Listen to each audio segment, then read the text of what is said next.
ăn bánh vừa.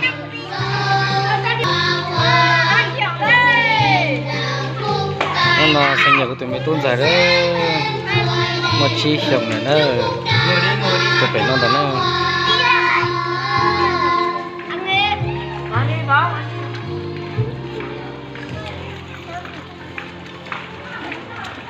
cái này nữa nè. Ok, em đi cầm đi. Tí. Chị bảo không xanh mà chị sao không xanh. Tránh được. Đến đây ra Hùng ơi. Ơi.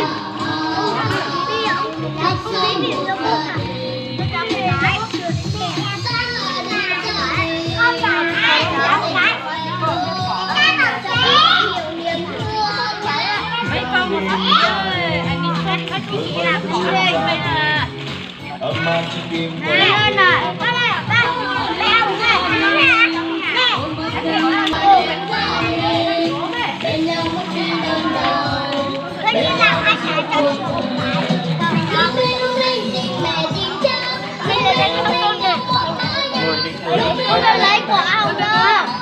Cái sinh nhật của ông. Cái sinh nhật cái tên là của em không nhá? Vâng, tao lấy một cái. Không lấy đâu, cái này của em hết đấy.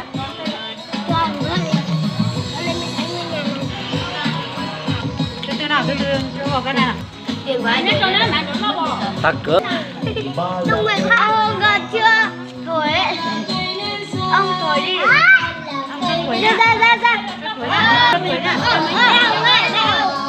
Nào, cho ăn cái gì nào mẹ lấy cho nào. Cái gì? Cái pin của con đấy. Này. Cái gì đấy? Ra đó, chọc tặng con. Mà tụi con lấy vào em sang nha. Ông thổi cái này đi. Ông thổi cái. Ông thổi cái. Ông thổi rồi. Lại thế này ông thổi này.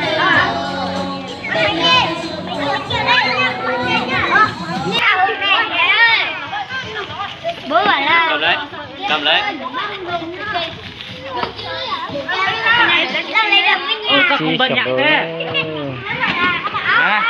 cái ô đó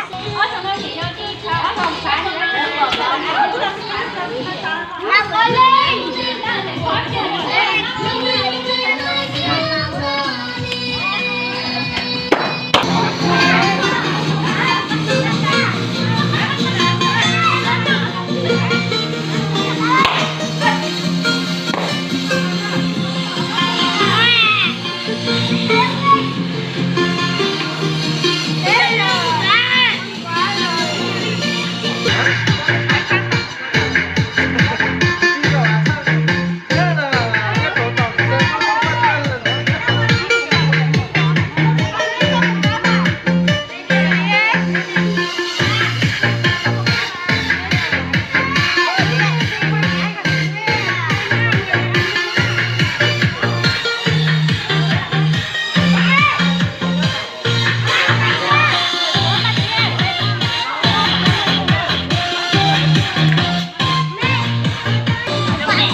Mẹ